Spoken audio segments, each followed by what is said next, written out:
Muraho neza nanone bakunzi ba AL55 TV show, ndagira ngo banze ukore subscribe ewana ku bindi biganiro bigiye kujya bikugeraho buri munsi. Aka kanya rero tugiye kuganira ku muntu bita Tyrese Gibson, ni umwe mu bahanzi ndetse akaba n'abateri ewana badanje hariya muri US. Yakinnye amafilime menshi, yakinnye muri Fast and Furious, niyo yakinnyemo ya danje, nyine yamugize umusitari cyane, ariko ni n'umusitari nyine mu kuririmba ararenze pe, ararenze kandi arabizi, arashoboye. Rero uretse no muri Fast and Furious yakinnye n'izindi filime nyinshi, ariko abantu mwibuka umujama wagiraga ubwoba w'igikara nyine wabaga ufite ubwoba muri Fast and Furious, ndetse yakinnyemo ewana muri Fast and Furious yakinnyemo hafi ya zose nyine ewana, niwo ubungubu tugiye kuvugaho.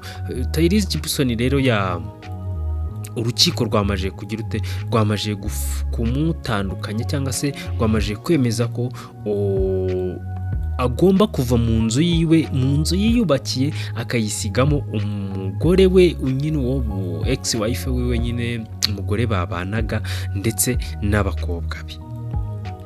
Umugore we rero yitwa Samantha, noneho ubungubu niwe uri kuba muri iyo nzu n'abakobwa be. Tyrese we nta nubwo yemerewe no kuza hafi, cyangwa se hariho restraining order, ntabwo yemerewe no kuza hafi y'iyo nzu byibura na metero niyo zaba zigera muri 100, ntabwo abyemerewe.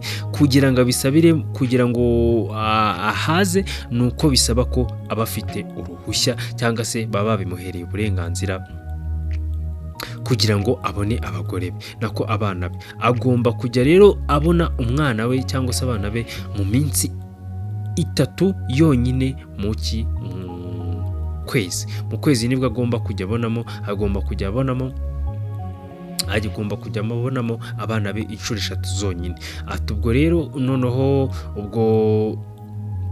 ubwo binyamakuru biravuga ati ubwo Samantha nyine yimereye neza mu gihe umujama wahasorinze akubaka inzu akagira ute ewana, ari kurara mu gasozi ngo nta hantu afite na hake aba. Aho rero Pididerabera kaga we yaje ahita avuga ngo ngiye nshobora gukora ikosa nako sorry nanjye Pididi, niba ari gukora inkuru nyinshi za Pididi zigezweho niwe uri kunza mu matwi aka kanya. Ahubwo umuntu bita 50 Cent yaje avuga ati ngewe nshobora gukora ikosa ryose, nshobora gukora amakosa yose, ariko iryo ntakwibeshya ngo ngire ikintu nkoraho, ni iryo kuba nagira ite nasezerana. Ati nshobora gukora amakosa yose ashoboka yose, ariko iryo ntanakwibeshya ngo ni iryo kuba nagira ute nasezerana, nyine nka getting married.